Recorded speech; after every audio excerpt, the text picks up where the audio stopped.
Je suis arrivé pour le réveillon de Noël et ma mère m'a renié. Tu ne vis pas ici, jeune homme, m'a-t-elle dit. Je suis parti, le cœur brisé. Si tu n'es pas encore abonné à la chaîne, clique sur le bouton s'abonner et active la cloche pour ne rater aucune de nos histoires. Ton soutien compte beaucoup pour nous. Si cette histoire t'intéresse, mets un like. Dis-nous aussi de quelle ville tu viens en commentaire. Maintenant, commençons l'histoire. Je ne vais pas vous mentir, ce réveillon avait déjà un goût amer avant même que l'enfer ne commence. Je conduisais vers la maison de mes parents. Le coffre était plein, non seulement de cadeaux très chers, qu'ils attendaient déjà de moi comme si c'était mon devoir, mais aussi du poids récent d'avoir dépensé beaucoup d'argent, des milliers d'euros, que j'avais mis des années à économiser. Juste pour éviter que la banque ne leur reprenne la maison. Encore une dette surprise de mon père, dont Raphaël. Ce genre de dette qui apparaissait comme par magie chaque fois que mes finances allaient mieux. L'appel de ma mère, Isabelle, quelques semaines plus tôt, était comme d'habitude.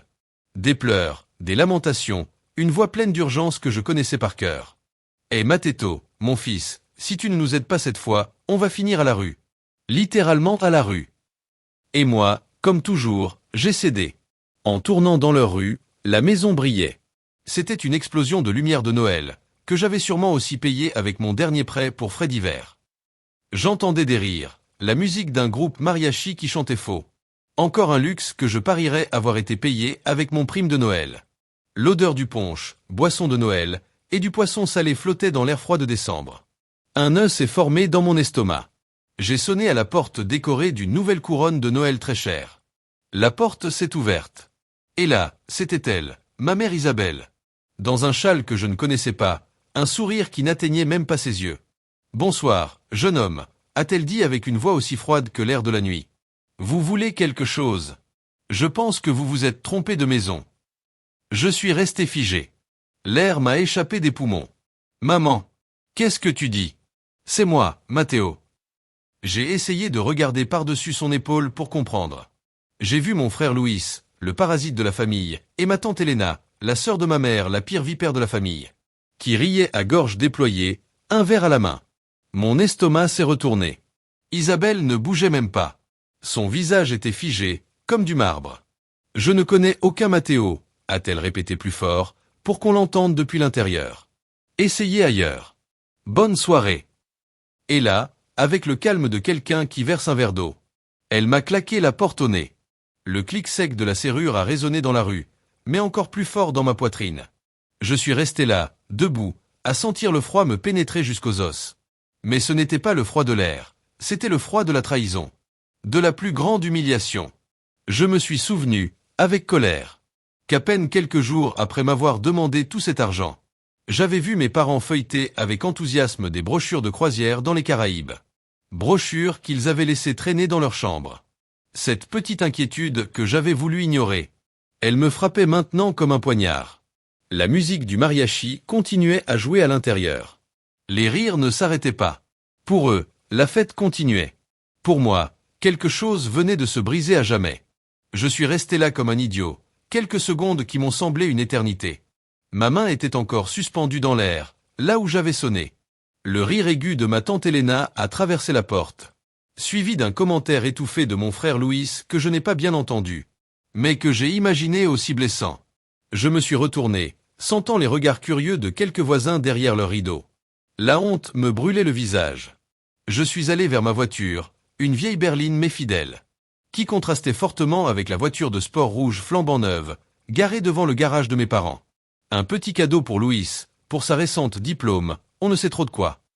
Bien sûr financé avec mon argent. À peine avais-je ouvert la portière, que mon téléphone a commencé à vibrer dans la poche de ma veste. Sur l'écran, le nom de Louise brillait. Pendant un instant, un peu stupide, une étincelle d'espoir m'a traversé. Peut-être que c'était une mauvaise blague, un malentendu ? J'ai répondu, la voix à peine audible. Quoi de neuf, frangin ? La voix de Louis était pâteuse, il traînait les mots, il en était sûrement à son 3e ou 4e verre. Eh, ne te fâche pas, hein. Tu sais comment ça se passe ici. Il a fait une pause, comme s'il cherchait les bons mots. Mais je doute que l'empathie en fasse partie. On ne pouvait pas te laisser entrer maintenant. Maman est un peu nerveuse avec le dîner et tout ça. Je t'expliquerai plus tard. Ne fais pas de scène, d'accord ? Quoi ? Qu'est-ce que tu racontes, Louis ? J'ai réussi à articuler « un nœud dans la gorge ». Aïe, laisse tomber. Je te rappelle plus tard, ok. Et il a raccroché, du moins, c'est ce que je croyais. Mais non. Ce crétin n'avait pas raccroché. J'ai entendu un court silence. Puis sa voix, claire comme de l'eau de roche, sans filtre, en parlant à quelqu'un d'autre, sûrement ma tante Helena ou ma mère. Ce gars croit encore que parce qu'il paie le loyer et les petits luxes de mon père et mes caprices, il a le droit de venir à toutes les fêtes. Comme s'il était si important que ça, ce type. Une seconde plus tard, le rire strident de ma tante Helena a éclaté dans l'écouteur. Eh Luisito, tu ne changeras jamais, vilain. Mais tu as totalement raison, mon chéri. Il faut qu'il comprenne enfin où est sa place, ce Matteo. Mon sang s'est mis à bouillir, puis à geler d'un coup. J'ai eu des vertiges. Ce n'était plus un doute, ni un pressentiment. C'était une vérité brutale, jetée au visage sans honte. Mes caprices, ces mots ont résonné dans ma tête. Je me suis souvenu des innombrables fois où Louis m'avait demandé de l'argent. Pour ses projets, ses inventions, ses urgences. Qui coïncidaient toujours avec la sortie d'un jeu vidéo ou une soirée avec ses potes. Et ses brochures de croisière. L'image de mes parents planifiant des vacances de luxe. Pendant que moi je me tuais à la tâche pour les sauver de leurs dettes. Mes revenus en pleine face. Il n'y avait plus de doute. Pour eux, je n'étais qu'un distributeur automatique. Un chéquier vivant, sans limite de retrait. Je suis arrivé dans mon petit appartement en location dans le quartier Narvart. Un endroit simple, sans luxe, que j'avais toujours vu comme un refuge temporaire. Le temps que j'aide ma famille à se stabiliser. Quelle ironie! Ce modeste logement, que je méprisais parfois en silence en le comparant aux rénovations que j'avais payées pour la maison de mes parents, me semblait maintenant le seul endroit sûr au monde. La rage que j'avais ressentie, celle qui m'avait fait serrer le volant jusqu'à en avoir les jointures blanches, commençait à disparaître. Elle laissait place à une lucidité froide, tranchante comme une lame de rasoir. Je ne ressentais plus de douleur, plus de confusion. Juste une certitude glaciale. J'ai allumé mon vieil ordinateur portable, qui a mis une éternité à démarrer, un autre symbole de tout ce que j'avais négligé pour eux. J'ai ouvert la page de ma banque, mes doigts bougeant avec une précision automatique, comme si une partie de moi, longtemps endormie, prenait enfin le contrôle. D'abord, j'ai annulé la transfert automatique pour le paiement mensuel du prêt hypothécaire de la maison de mes parents. Ce prêt que j'avais pris à mon nom, temporairement, 3 ans plus tôt, quand mon père m'avait juré que ce serait juste pour quelques mois. Annulé. Un clic. Disparu. Ensuite, j'ai annulé le paiement des frais de scolarité du nouveau cours innovant en développement d'APPS auquel Louis s'était inscrit 2 mois plus tôt. Un cours qu'il allait sûrement abandonner comme tous les autres. Annulé. Un autre clic. Puis, j'ai bloqué la carte de crédit secondaire à mon nom, celle que ma mère utilisait pour ses soi-disant urgences. Des urgences qui coïncidaient toujours avec les soldes du magasin Palacio de Hierro ou les déjeuners avec ma tante Helena. Bloqué. Le système m'a demandé si j'étais sûr. Plus que sûr. Confirmé. 4e point, le forfait téléphonique familial. Où Louis profitait d'un smartphone dernier cri avec données illimitées. J'ai transféré sa ligne vers un forfait prépayé basique, le moins cher que j'ai trouvé. Qu'il apprenne à gérer ses données. 5e point, l'assurance de la voiture de sport flambant neuve de Louis. La voiture qu'ils avaient eu le culot d'enregistrer à mon nom. Parce que j'ai un meilleur historique bancaire. Un appel rapide à l'assurance. Police suspendue. Manque d'intérêt du titulaire. Chaque action était comme un coup de marteau. Un clou de plus dans le cercueil de cette relation toxique. Qui m'avait vidé pendant des années. Pendant que je faisais tout ça, je me suis souvenu de la dernière grosse dépense qu'il m'avait imposée. La soi-disant réparation urgente et indispensable du toit de la maison familiale. Dont Raphaël avait insisté pour faire appel à un entrepreneur de confiance. Un type qui avait présenté un devis gonflé au double de ce que proposaient 2 autres maçons. Mais celui-là utilise des matériaux de première qualité, Matteo. Et il garantit à vie. Avait dit mon père, avec son air d'innocent. Et moi, encore une fois, j'avais cédé. Mon téléphone, que j'avais mis en silencieux en entrant chez moi, s'est mis à s'illuminer sur la table comme un sapin de Noël en panique. D'abord Isabelle. Puis Raphaël. Puis Louis. Des messages WhatsApp pleuvaient, remplis de points d'exclamation et de questions urgentes. Je les ai ignorés. Je me suis servi un verre d'eau. Mes mains tremblaient un peu. Non pas de peur, mais d'une étrange combinaison d'adrénaline et de soulagement. À l'aube, quand la première lumière grise est entrée par ma fenêtre, J'ai regardé mon téléphone, juste par curiosité morbide. 105 appels manqués. Plus de 200 messages. J'ai senti un vide immense dans la poitrine. Mais aussi, une légèreté que je n'avais jamais ressentie. Je savais que la tempête ne faisait que commencer. Mais pour la première fois, c'était moi qui tenais le volant. Pendant que la lumière du nouveau jour traversait les stores de mon appartement, mon esprit, presque par réflexe, a commencé à repasser le film de ma vie. Ou du moins, la partie où je suis devenu sans m'en rendre compte, ou en refusant de le voir. Le banquier officiel de la famille Hernandez. Tout a commencé, je crois, le jour où j'ai reçu mon premier salaire d'ingénieur. Dans une entreprise de construction importante. Je suis rentré à la maison, le sourire jusqu'aux oreilles. Montrant à ma mère l'enveloppe avec ma paie, super fière. Elle a souri, m'a félicité, puis a soupiré. Quelle chance, mon fils, parce que ton père a besoin d'un petit coup de main. Pour payer les réparations de la camionnette du boulot. Et juste comme ça, mon premier salaire s'est envolé. La situation de mon père, dont Raphaël, a toujours été instable. Son dernier vrai business, une petite boutique de pièces détachées dans le quartier Portales, avait fermé il y a environ 5 ans, à cause, selon lui, de la mauvaise gestion des employés. Mais moi, j'ai toujours pensé que ces nombreux repas d'affaires dans les cantines et ces paris au domino y étaient pour beaucoup. À cette époque-là, pour éviter qu'ils ne perdent la maison à cause de leurs dettes, j'ai dû liquider mes maigres économies personnelles. Celles que je gardais pour l'acompte d'une voiture. C'est temporaire, mon fils. Je te jure que dès que mon nouveau projet démarre, je te rends tout avec les intérêts, m'a-t-il dit. Avec ce ton convaincant qu'il utilisait pour vendre de la glace aux Esquimaux. Évidemment, ce fameux nouveau projet n'a jamais vu le jour. Et beaucoup d'autres projets non plus. Puis, il y avait les problèmes de santé de ma mère, Isabelle. Des douleurs mystérieuses. Des petits maux qui apparaissaient et disparaissaient comme par magie. Et qui demandaient toujours des traitements spéciaux ou des thérapies très chères. Bizarrement, ces traitements coïncidaient souvent avec les grandes soldes de nuit chez Liverpool. Ou avec les envies soudaines de ma tante Elena de changer d'air avec un petit séjour à Cuernavaca ou une journée spa. Et que dire de mon frère Louis?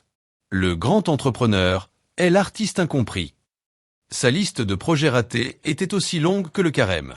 Une boutique de t-shirts personnalisés. Un food truck bio. Un cours pour devenir DJ international. Chaque projet nécessitait un petit investissement, un capital de départ. Et moi, dans l'espoir qu'il réussisse un jour, je lui donnais. À chaque fois, cet argent disparaissait dans le néant de ses excuses. Je me rappelle d'une fois où je lui ai donné une grosse somme pour une franchise de café bio super prometteuse. C'était en fait une arnaque pyramidale. Et il n'a même pas eu la décence de s'excuser. Il a juste haussé les épaules et dit « Bah, c'est comme ça les affaires, frère. Parfois on perd. Mais la prochaine sera la bonne. Tu verras. » Je n'oublierai jamais non plus les fameuses vacances familiales à Cancun. Tout compris, 5 étoiles. Moi, je n'ai pas pu y aller à cause d'un projet super important au travail. Un projet qui allait décider de ma promotion. Mais bien sûr, j'ai payé tout le voyage pour eux trois. Qu'ils se reposent, ils le méritent, m'étais-je dit. Les photos qu'ils ont postées sur Facebook. Des images de cartes postales. Souriant jusqu'aux oreilles. Trinquant avec des margaritas. Pas une seule mention de moi. Pas même un tu nous manques, Matteo. Mon ami Ravière, avec qui je buvais une bière de temps en temps, a toujours essayé de me réveiller. Matteo, réveille-toi, bordel, me disait-il en secouant son téléphone. Ils te sucent la vie. Tu n'es pour eux qu'un distributeur automatique. Ils ne s'arrêteront pas tant que tu ne mettras pas une limite. Ou jusqu'à ce qu'ils t'aient vidé jusqu'au dernier centime. Et moi, l'idiot, je les défendais toujours. C'est ma famille, Ravière. On doit aider sa famille, non. Et puis, il y avait don Armando, le compadre de mon père. Un monsieur avec un air de sage. Et une tchatche que bien des politiciens lui envieraient. À chaque fois qu'il me voyait, il me tapait dans le dos en disant ces phrases toutes faites. Très bien Matteo, continue comme ça. La famille, c'est sacré, c'est la base de la société. Ton père est fier de toi, même s'il ne le montre pas. Mais ce que don Armando ne disait pas, c'est que plusieurs des affaires urgentes dans lesquelles mon père m'avait fait investir étaient en association avec lui, et que mon argent finissait souvent dans ses poches. Parmi tout ça, il y avait parfois une petite lueur de lucidité, comme un petit message timide de ma cousine Sophia, la fille de l'autre sœur de ma mère. Une fille douce et observatrice. Après un déjeuner de famille particulièrement humiliant, où Louis s'était moqué de ma vieille voiture, où ma mère avait critiqué mes vêtements pas assez élégants. Sophia m'écrivait en secret. « Cousin, ne les écoute pas. Tu vaux 1000 fois plus que tous eux réunis. » À l'époque, ces mots me réconfortaient à peine. Mais aujourd'hui, avec du recul, je réalise que c'était le seul vrai signe que quelqu'un, dans cette famille tordue, voyait la réalité. La mémoire est une vraie salope. Quand elle décide d'ouvrir ses dossiers, elle ne le fait pas doucement. Elle te balance tout à la figure comme des pierres. Et là j'étais, en pleine nuit, écrasé par des souvenirs et des phrases que j'avais passé des années à justifier, à minimiser, ou simplement à ignorer. Je me suis rappelé avec une douleur aiguë l'anniversaire de Louis l'an passé. Ils avaient insisté pour le faire dans une belle salle, avec un bon banquet et un digi. Traduction, j'ai payé la salle, la bouffe et le digi. Pendant le toast, quand j'ai voulu dire quelques mots gentils, ma mère m'a coupé avec un sourire crispé. Mathéo, laisse ton frère profiter de son moment. Ne le fatigue pas avec tes discours trop sérieux. J'ai senti le regard moqueur de Louis, et les messes basses de ma tante Elena avec ses copines. J'ai avalé ma colère. Et mon discours. Les commentaires de ma tante Elena, c'était un chapitre à part. À chaque réunion de famille, elle trouvait toujours le moyen de balancer ses pics. Assez fort pour que je les entende. Heureusement que Mathéo est si généreux. Elle traînait le mot comme si c'était une insulte. Sinon, qui sait où en serait Isabellita et sa petite famille. Quand elle me voyait arriver avec des vêtements neufs, elle disait, faussement inquiète. Encore en train de dépenser dans des fringues, mon fils? Avec tous les besoins qu'il y a dans le monde, et dans la famille.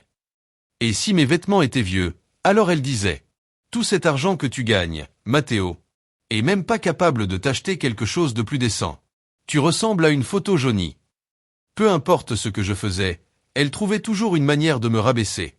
Le jour où je suis tombé malade d'une pneumonie grave, au point d'être hospitalisé 2 semaines, a peut-être été le coup le plus bas. Mais je n'ai pas voulu le voir à ce moment-là. 2 semaines à l'hôpital, très mal en point. Vous savez qui est venu me voir? Personne. Pas un seul membre de ma chère famille. Quand j'ai enfin pu parler au téléphone, Louis m'a dit, sans gêne. Aïe, frère. Moi, j'aime pas les hôpitaux. Ça pue et y a que des gens malades, t'sais. Ma mère s'est excusée en disant qu'elle était en retraite spirituelle pour sa paix intérieure. Et qu'elle ne voulait pas m'apporter de mauvaises vibrations. Mon père, lui, m'a juste dit qu'il avait beaucoup de boulot en retard. Le seul qui était là, à m'apporter des soupes, des médicaments et des mots de soutien, c'était Ravière. Mon vrai frère de cœur. Lui, il a annulé des choses importantes rien que pour rester à mes côtés. Un jour, épuisé de voir mes propres dettes m'engloutir. Car oui, même si je gagnais bien, soutenir 4 personnes en plus de moi-même, ce n'est pas rien. J'ai décidé de parler sérieusement à mes parents. Je leur ai expliqué, avec le plus de tact possible, que mes finances devenaient serrées, et que peut-être, Louise devrait commencer à chercher un vrai travail. Un travail stable, pas ces éternels projets. La réaction a été spectaculaire. Ma mère, Isabelle, a éclaté en sanglots comme si je lui avais annoncé un drame grec. Mathéo, mon Dieu! Comment peux-tu être aussi dur, aussi insensible? Avec ton propre frère. Elle sanglotait pendant que ma tante Elena lui tendait un mouchoir. Et me regardait comme si j'étais le diable. Louis est une âme sensible, un artiste. Il n'est pas fait pour un travail de bureau ennuyeux et mal payé. Et puis, avec tout ce que tu gagnes, en quoi ça te dérange de nous aider un peu plus? On est ta famille, ou tu as oublié ça? Mon père, dont Raphaël, avec son air faussement sévère, a ajouté. Assez de jérémiades, Mathéo. Dans la vie, on récolte ce qu'on sème. Nous, on t'a donné une éducation, un toit. Maintenant, c'est à toi de nous rendre l'appareil. C'est ton devoir. Il avait commodément oublié que j'avais payé une grande partie de mes études moi-même, grâce à des bourses méritées et à des petits boulots qui me laissaient épuiser. C'est à cette période, quelques mois avant le réveillon maudit, que quelque chose a commencé à se briser doucement en moi. Une méfiance discrète. Un instinct de me protéger, un peu au moins. J'ai commencé, sans y réfléchir trop, à demander des reçus ou des justificatifs pour certaines des grosses dépenses qu'il me demandait. Mon excuse était simple et crédible. C'est pour mieux gérer mes comptes, pour ma déclaration d'impôt. Vous savez, ils sont devenus très stricts cette année. La réaction a été immédiate. Des visages fermés, des soupirs d'agacement, des regards en coin entre eux. Ma mère a lâché un. Ah Matteo, tu es devenu bien méfiant. Mon père a froncé les sourcils et dit. Quoi? Tu doutes de notre parole maintenant? Cette gêne, cette résistance au moindre contrôle, a été pour moi la première vraie fissure dans cette façade de famille unie et dans le besoin. Un signe clair qu'il n'aimait pas que le distributeur pose des questions. Le soleil était déjà haut quand l'artillerie lourde des appels téléphoniques a commencé. Je suppose qu'il leur a fallu toute la matinée pour réaliser l'ampleur du désastre. Ou peut-être qu'ils étaient juste trop occupés à essayer de régler les problèmes immédiats que ma révolte avait provoqués. La première à appeler, comme toujours, ce fut ma mère Isabelle. Mais cette fois, son ton n'était plus celui des suppliques en larmes de la veille. Non. C'était un mélange de panique croissante et de colère contenue. Matteo, mon fils. Tu peux m'expliquer ce que tu as foutu? Voleur. À peine avais-je décroché, sans même un bonjour. Elle a balancé. Ton père vient de m'appeler de la banque. La maison n'est plus payée. Si on ne règle pas tout aujourd'hui, on se fait saisir demain. Mes cartes ne passent nulle part. J'ai eu la honte au supermarché. Et Louis ne peut plus utiliser sa voiture. L'assurance dit qu'elle est annulée. Tu es devenu complètement fou ou quoi? J'ai écouté son monologue avec un calme surprenant. Même pour moi. C'était comme écouter la météo. Non, maman, ai-je répondu d'une voix étrangement posée. Je ne suis pas devenu fou. J'ai juste repris ce qui m'appartient. Et j'ai arrêté de payer des dettes et des caprices qui ne sont pas les miens. Silence à l'autre bout. Un silence épais, qu'on aurait pu couper au couteau. Puis un cri aigu. Mais c'est notre maison. C'est le patrimoine de ta famille. Ton frère a besoin de la voiture pour ses entretiens d'embauche. Des entretiens aussi vrais que des licornes, évidemment. Ton père est à 2 doigts de faire un infarctus, avec le choc que tu lui as donné. Tu es égoïste. Insensible. Ingrat. J'ai lâché un petit rire sec. Égoïste. Moi. Après avoir tout payé pendant plus de 10 ans. Y compris le fameux voyage d'affaires de papa à Las Vegas, le mois dernier? Celui d'où il est revenu sans un centime. Mais avec une chemise neuve qui sentait le parfum de luxe? Ou tu parles des brochures pour une croisière en Europe?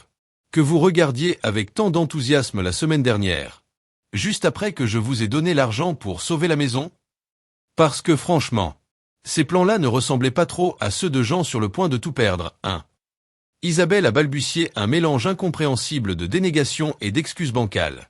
Puis, la voix cassée par la rage. Elle m'a balancé une rafale d'insultes. Et m'a raccroché au nez avec un claque sonore. Même pas 5 minutes plus tard. Le téléphone a de nouveau sonné. C'était Louis. Sa voix, contrairement à celle de ma mère, n'était pas hystérique. Mais elle dégoulinait de venin froid et d'un vrai sentiment de panique. Sérieux, gars, là t'as pété un plomb. Qu'est-ce qui te prend, hein? Maman est en larmes, elle ressemble à Sainte-Madeleine. Et papa fait les 100 pas en gueulant comme un lion en cage.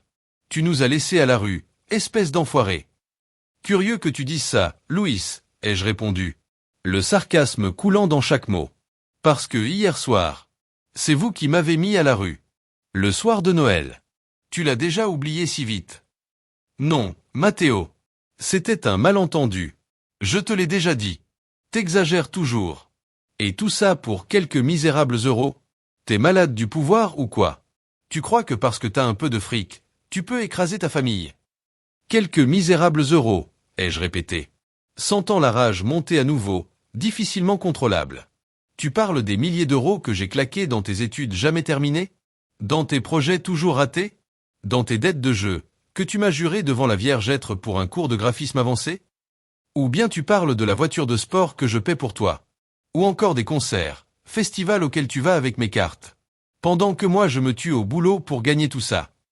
Louis est resté silencieux un moment. Puis il a explosé, m'insultant, balançant des justifications absurdes. Il m'a accusé de vouloir détruire leur vie par caprice. Et il a raccroché. La suivante à m'appeler fut ma tante Elena. Je m'attendais à plus de cris. Mais non. Elle a tenté une autre stratégie. Plus douce, plus vicieuse. Matetto, mon petit cœur, mon trésor. A-t-elle commencé avec une voix mielleuse qui me donnait la nausée. Je sais que tu es très blessé, mon ange. Et tu as raison. C'est Isabelle. Parfois, elle ne fait pas attention à ses mots. Mais ta maman, elle est en train de mourir de chagrin. Elle ne fait que pleurer. Et ton petit frère? Regarde-le, si maigre, si inquiet. Ne sois pas comme ça, mon cœur. Tu sais que moi aussi j'ai tout sacrifié pour cette famille. Mes rêves, mon bien-être. Tout ça, juste pour vous voir heureux. J'ai failli rire en entendant ça. Les sacrifices de tante Helena étaient légendaires dans la famille. Surtout parce qu'ils n'existaient pas. C'était la championne du blabla et du vivre au crochet des autres. Tati, les jeux coupés, d'un ton glacial. Vos sacrifices sont aussi célèbres que votre amour du potin. Alors avec tout le respect du monde, épargnez-moi vos histoires. Et dites à ma mère et à mon frère de me laisser tranquille. Et j'ai raccroché, avant qu'elle n'ait le temps de répliquer. Enfin, comme cerise sur le gâteau. Don Armando, le compadre de mon père, a appelé. Son ton était grave, paternaliste. Comme s'il s'apprêtait à me faire un sermon depuis une chaire d'église. Matteo, mon fils. J'ai appris ce qui se passe. Et je veux te dire que ça me fait beaucoup de peine de voir la famille dans cet état. Mais un homme bien, un homme de parole comme toi, ne tourne pas le dos à ses parents. La responsabilité envers sa famille, c'est sacré. Peut-être qu'un petit prêt temporaire, juste pour les aider à passer le cap, ce serait la chose la plus intelligente et honorable à faire. Don Armando, les jeux coupés net. Je vous remercie pour votre inquiétude. Mais désormais, mes décisions financières se prennent selon un seul critère. Ma tranquillité personnelle et mon avenir. Et si vraiment vous vous inquiétez autant pour le bien-être de mon père, peut-être que vous, son complice dans tant d'affaires brillantes, vous pourriez lui prêter cet argent ponctuel, non? Un silence gêné s'est installé de son côté. Il n'a rien dit. Et j'ai raccroché. Avec un petit goût de victoire amère, mais satisfaisante. Le défilé d'hypocrites était terminé, pour l'instant. Les 2 jours qui ont suivi ont été d'un calme tendu. En tout cas pour moi. J'avais mis leur numéro en sourdine. Même si les notifications de messages bloqués continuaient à s'accumuler. Je me suis concentré sur mon travail. J'ai remis de l'ordre dans mes pensées. Et surtout, j'ai respiré un air incroyablement propre. Libéré de cette toxicité à laquelle je m'étais habitué depuis si longtemps. Je savais qu'ils n'allaient pas rester sans rien faire. La panique allait les faire bouger. Mais je n'aurais jamais cru qu'ils seraient aussi prévisibles. C'est Ravière qui m'a prévenu. Il venait chez moi pour regarder un match de foot. Quand il m'a envoyé un message. Matteo, fais gaffe. Ta famille est en bas de ton immeuble. Et ils ne sont pas seuls. J'ai vu ta tante et ce vieux-là, le compadre de ton père. Mon estomac s'est retourné. Mais pas de peur. Plutôt de fatigue mêlée à une forme de résignation. C'était l'heure du 2e round. Je lui ai dit de monter. Je ne voulais pas affronter ça seul, pas par faiblesse. Mais parce que sa présence me donnait une force tranquille. On est descendu ensemble par l'ascenseur. Quand les portes se sont ouvertes au rez-de-chaussée, la scène devant nous ressemblait à un théâtre mal joué. Ma mère, Isabelle. Le visage défait, les yeux gonflés par les pleurs, ou leur imitation. Mon père, Don Raphaël. Plus pâle que d'habitude, les mâchoires serrées, l'air furieux. Louis, adossé au mur, avec son air de voyou de série B. Ma tante Helena, toujours avec son regard de fausse compassion. Et surprise désagréable, Don Armando, avec sa tête de patriarche vexé. Dès qu'elle m'a vu, ma mère a couru vers moi. Ou plutôt a tenté de se jeter dans mes bras comme dans une telenovela. Mon fils, mon petit Matteo. Enfin, tu apparais. On était mort d'inquiétude. On a pensé au pire. Sa voix était un gémissement bien calculé. Je me suis instinctivement reculé d'un pas ou deux, levant la main pour l'arrêter. Ravière, silencieux mais imposant, s'est avancé légèrement pour se mettre à mon niveau. Inquiet, maman, ai-je dit, la voix plus ferme que je ne le pensais. Ou plutôt inquiet parce que le distributeur automatique a cessé de fonctionner. Le visage d'Isabelle est devenu livide. Ses fausses larmes se sont arrêtées net. Mon père a avancé, le visage de plus en plus rouge. Petit ingrat, a-t-il rugi. Ça suffit avec tes caprices de diva. Tu viens avec nous tout de suite à la banque pour réparer astérisque ce bordel que t'as foutu. Je te jure devant Dieu que... Ou quoi, papa, l'ai-je interrompu, les yeux dans les siens. Tu vas me frapper, comme quand j'étais gamin et que je ne t'écoutais pas. Ou alors, Don Armando va encore me faire un de ses conseils financiers, qui, aux surprises, finissent toujours par vous profiter, à vous deux, mais jamais à moi. J'ai jeté un regard glacé à Don Armando, qui a aussitôt détourné les yeux, embarrassé, en tout sautant. Louis, essayant de reprendre le contrôle, s'est avancé avec un faux sourire que personne n'a cru. Frérot, allez, détends-toi un peu. On comprend que tu sois blessé. Mais là, tu pousses un peu trop. Regarde, si c'est à cause de ce qui s'est passé l'autre soir. Maman t'a déjà demandé pardon, non? Maman. Isabelle a hoché la tête énergiquement, tentant de reprendre son rôle de mère triste et souffrante. Viens, on va rentrer à la maison. On va cuisiner quelque chose de bon. Et on va régler ça comme des gens civilisés. Comme une famille, quoi. Ma tante Elena a aussitôt ajouté, sur un ton mielleux que je détestais. Oui, Matetto, s'il te plaît. Ta maman souffre tellement. Regarde-la, elle n'a rien avalé depuis avant-hier. Et ton petit frère, regarde-le comme il est amaigri. Si stressé par tout ça. Ne sois pas rancunier, mon fils. La rancune rend malade l'âme. Je les ai regardés un par un. Leurs visages pleins d'attente. Leurs actes de théâtre aussi grossiers qu'indignes. La seule raison, ai-je dit lentement, d'une voix glacée qui les a tous fait reculer un peu. La seule foutue raison pour laquelle vous êtes tous ici, à jouer cette comédie pitoyable. C'est parce que la source s'est tarie. Le puits est vide. Celui dans lequel vous avez bu pendant des années. Sans jamais lever le petit doigt pour le remplir. Eh bien, c'est fini.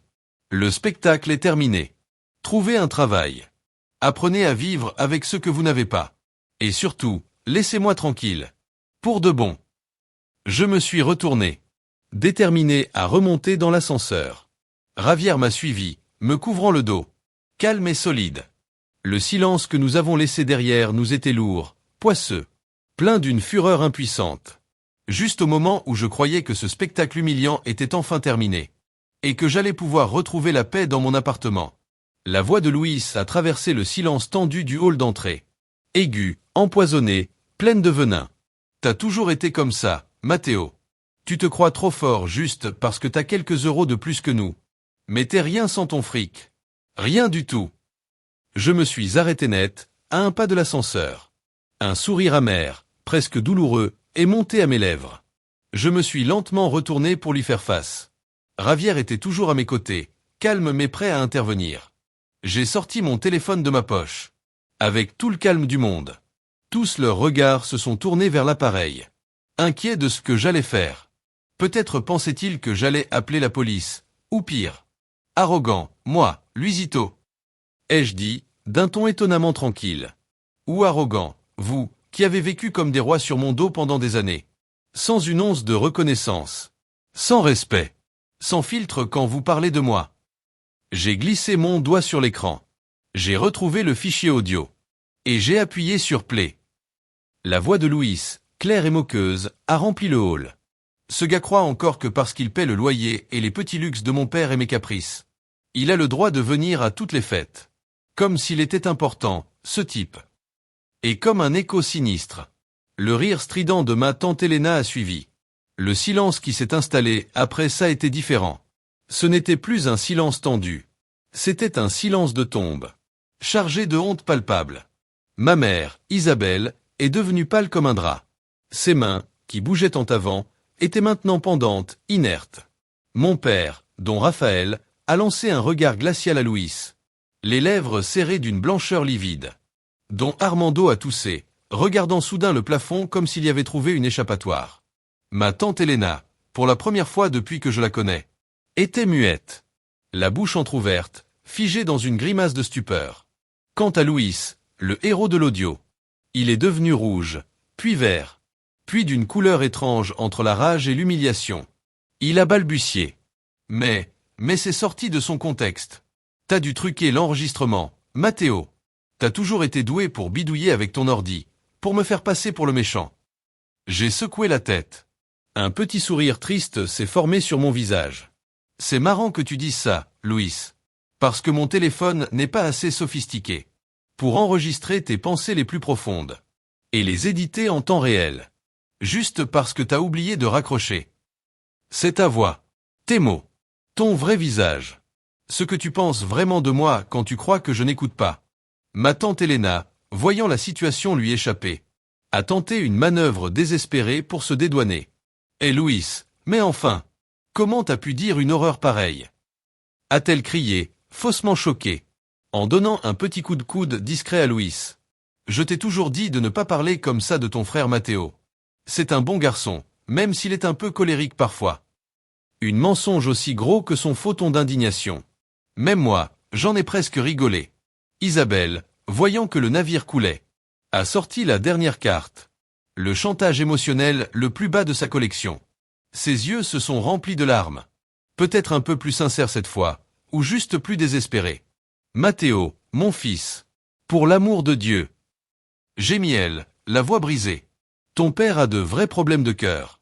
Ce choc, ce que tu viens de nous faire. Ça peut le tuer. Tu veux vraiment vivre avec sa mort sur ta conscience? Pour le reste de ta vie. Avant que je puisse répondre à cette manipulation éhontée, Javier, mon frère d'âme, a fait un pas en avant. Sa voix était calme, mais avec un tranchant aussi net qu'un rasoir. Madame Isabelle, Monsieur Raphaël, dit-il, avec un respect que, franchement, il ne méritait pas. Si la santé de Monsieur Raphaël est si fragile, peut-être auriez-vous dû y penser avant d'exploiter votre fils pendant plus de 10 ans, et avant de l'humilier comme vous l'avez fait à Noël. Matteo a pris une décision, et je crois que tout le monde ici devrait la respecter. Il a regardé don Armando et tante Elena, et a ajouté « Je vous demande gentiment de partir, et de laisser mon ami tranquille. » La famille, ou ce qu'il en restait, n'avait plus d'arguments. Ils étaient défaits, mis à nu, exposés dans leur misère morale. Ils n'ont pas eu d'autre choix que de faire demi-tour et quitter le hall, les pieds traînants. Luis m'a lancé un dernier regard plein de haine. Isabelle pleurait sur l'épaule d'Elena, qui semblait maintenant plus occupée à la consoler qu'à continuer son théâtre. Don Raphaël marchait, le dos courbé, comme s'il avait vieilli de 20 ans en 1 heure. Don Armando a été le premier à franchir la porte, sans même dire au revoir. J'ai senti un nœud douloureux dans l'estomac, une oppression dans la poitrine. Mais sous tout ça, pour la première fois, une sensation de solidité. La certitude inébranlable que j'avais fait ce qu'il fallait. Même si ça faisait mal. Même si ça laissait des cicatrices. Les semaines qui ont suivi cette confrontation finale ont été un étrange mélange de vide et de soulagement. J'ai bloqué tous leurs numéros, leurs emails, leurs profils sur les réseaux sociaux. J'avais besoin d'un cordon sanitaire, d'une distance totale pour pouvoir commencer à guérir. Javier a été ma roche. C'est lui qui m'a convaincu de commencer une thérapie. Moi qui pensais que c'était pour les gens avec de vrais problèmes. Sans me rendre compte que j'en étais un. Peu à peu, j'ai commencé à reconstruire ma vie, à me concentrer sur mon boulot. Et, bizarrement, ma productivité a explosé. J'ai aussi redécouvert de petits plaisirs simples que j'avais oubliés. Lire un livre sans être interrompu. Cuisiner rien que pour moi. Marcher dans un parc sans la peur d'un appel catastrophe. La première vraie nouvelle de leur nouvelle vie. Mais parvenue de la façon la plus inattendue. Par Donia Remedio. La voisine de toujours de mes parents. Une femme avec un doctorat en potin. Et un master en on me l'a dit par un petit oiseau. Je l'ai croisée au marché de Portales. Je faisais mes courses. Elle m'observait comme toujours. Matteo, quel miracle de te voir ici. Tu étais devenu invisible. M'a-t-elle lancé, pleine de familiarité. Presque avec insolence.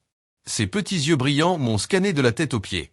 Dis donc, mon garçon, tu ne devineras jamais ce que racontent les mauvaises langues. Et les bonnes aussi, hein. Il paraît que tes parents ont dû vendre la maison. Oui, oui, comme tu l'entends. Qu'ils vivent maintenant entassés chez des cousins de ta mère. Dans un petit coin perdu à Ixtapaluca. Un pauvre studio qu'on leur prête, imagine un peu. De vivre comme des rois à finir là. Et ton frère Luis. Figure-toi qu'on l'a vu bosser comme serveur dans une cantine de bas étage. Du côté du quartier Guerrero. Et ta tante Elena, ah ça. Elle ne va même plus les voir. Elle aurait honte, maintenant, et elle n'est pas là pour supporter la misère. Je hochai la tête lentement, tentant de ne rien laisser paraître de tout ce qui me traversait. Au fond de moi, je ne vais pas mentir.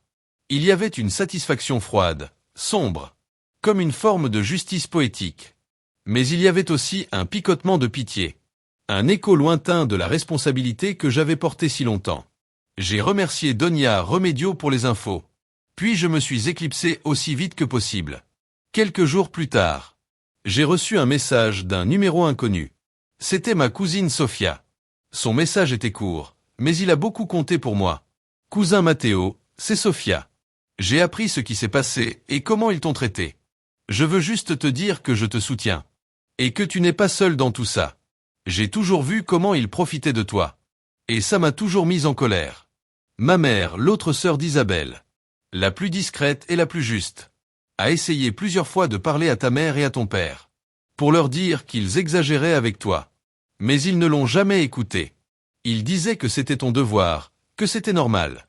Ils ont choisi leur destin tout seuls. J'espère que tu vas bien.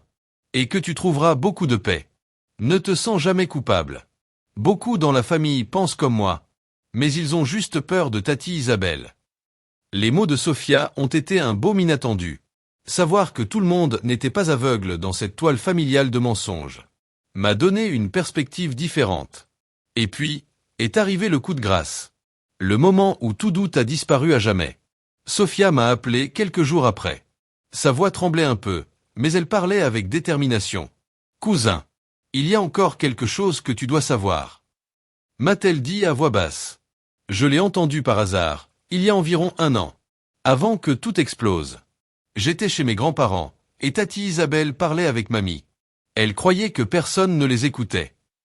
Il paraît que Tati Isabelle et tonton Raphaël ont reçu un petit héritage d'un vieil oncle qui vivait aux États-Unis. Ce n'était pas une fortune, mais c'était largement assez pour payer la dette de la maison. Et ils ont décidé de ne pas l'utiliser. Ils ont dit que cet argent, c'était pour leur vieillesse. Pour avoir un petit matelas, au cas où. Et pendant ce temps, ils te vidaient jusqu'au dernier centime, en te faisant croire que tu étais leur seule chance. Je pense qu'ils ont même contracté d'autres dettes, en se disant que toi, tu serais toujours là pour payer, et que cet héritage ne devait jamais être touché. J'étais muet. Ce qu'elle venait de me dire m'a frappé comme une gifle glacée. La trahison n'était pas seulement dans leurs actes, mais aussi dans ce mensonge prémédité, cette manipulation froide et calculée. À cet instant, la dernière once de compassion que je pouvais encore avoir pour eux s'est évaporée. Ce n'était plus un simple abus, mais un mensonge réfléchi, planifié, un vol affectif et financier, maquillé en besoin, comme si l'univers voulait tester ma nouvelle solidité intérieure. Quelques semaines plus tard, ma tante Elena en personne m'a attendu à la sortie de mon travail. Elle avait mauvaise mine, son arrogance habituelle remplacée par une fausse humilité qui ne lui allait pas du tout. Elle m'a raconté une histoire larmoyante, que Isabelle et Raphaël l'avaient accusée de tout, qu'ils l'avaient exclue du cercle familial, et qu'elle était maintenant seule et abandonnée. Elle a juré qu'elle avait toujours voulu mon bien, et que si elle avait parfois été dure, c'était pour que je sois plus fort. Et bien sûr, comme point final de sa petite pièce de théâtre, elle m'a demandé un petit coup de main financier, juste pour rentrer un studio, le temps de se retourner. Je l'ai regardé droit dans les yeux, sans aucune émotion sur le visage. Tati, lui ai-je dit calmement, un calme qui l'a désarmé. Vous récoltez exactement ce que vous avez semé. Intrigue, venin, hypocrisie, pendant des années. Je vous souhaite bon courage pour trouver quelqu'un d'autre à manipuler. Mais avec moi, c'est terminé. Je me suis retourné et je l'ai laissé là, la bouche ouverte, sans réponse. Le dernier essai de contact est arrivé sous forme d'un email, signé par ma mère. Un long message, plein de lamentations, dans lequel elle se posait en victime absolue. Elle blâmait mon père pour ses mauvaises décisions financières, Louis pour sa paresse, Tati Elena pour ses manipulations, et même le fameux petit héritage, qu'elle disait avoir finalement été englouti dans les dettes que Raphaël avait faites derrière son dos. Elle terminait par la même supplique habituelle, qu'il fallait que je revienne, que je les pardonne, qu'ils étaient au plus bas, et que j'étais leur seule chance. Je n'ai pas répondu. Je l'ai juste archivé dans mon dossier spam émotionnel. Je l'ai lu avec une étrange sensation de détachement. Les révélations de Sofia avaient été la dernière pièce du puzzle, celle qui avait effacé toute culpabilité restante.